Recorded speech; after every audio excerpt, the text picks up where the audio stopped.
জামাতে ইসলামের শ্রদ্ধা আমির সাহেব সহ বিভিন্ন রাজনৈতিক দলের সম্মানিত নেতৃবৃন্দ সকলকে আমার সালাম, আসসালামু আলাইকুম রহমতুল্লাহি ওয়া বারাকাতুহু। আজকে আমার আসলে বক্তব্য দেওয়ার কোনো ভাষা নেই। আলহাজুরুজ্জামান বাদল ভাইয়ের সঙ্গে 4 দলীয় ঐক্য জোটের যে আন্দোলন সংগ্রাম নির্বাচন, এই নির্বাচনে উনি আমার মেন হাতিয়ার ছিল। আমি আমার ভাইয়ের মতো ওনাকে দেখতাম, ছোট ভাইয়ের মতো। উনিও আমাকে বড় ভাইয়ের মতো শ্রদ্ধা সম্মান করতেন। আজকে ওনার শেষ বিদায় বেলায় আমি শুধু এটুকুই বলবো আপনাদেরকে, আমরা একজন জাতীয়তাবাদী ইসলামী শক্তির পক্ষে একজন বীর সেনাকে আমরা হারালাম।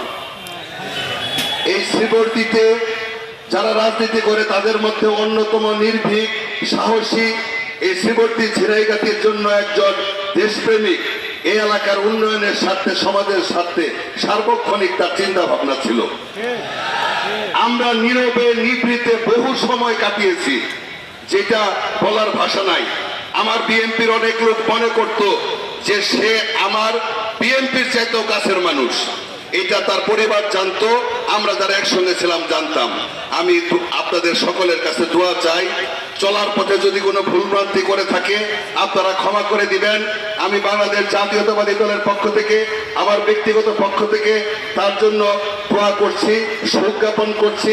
তার পরিবারের প্রতি সমবেদনা জ্ঞাপন করে সকলের কাছে দোয়া চেয়ে আল্লাহ যেন ওনাকে বেহেশতের সর্বোচ্চ মাকাম দান করেন, এই দোয়া চেয়ে আমি আমার বক্তব্য শেষ করছি। সকলকে ধন্যবাদ। আসসালামু আলাইকুম রহমতুল্লাহি ওয়া বারাকাতুহু।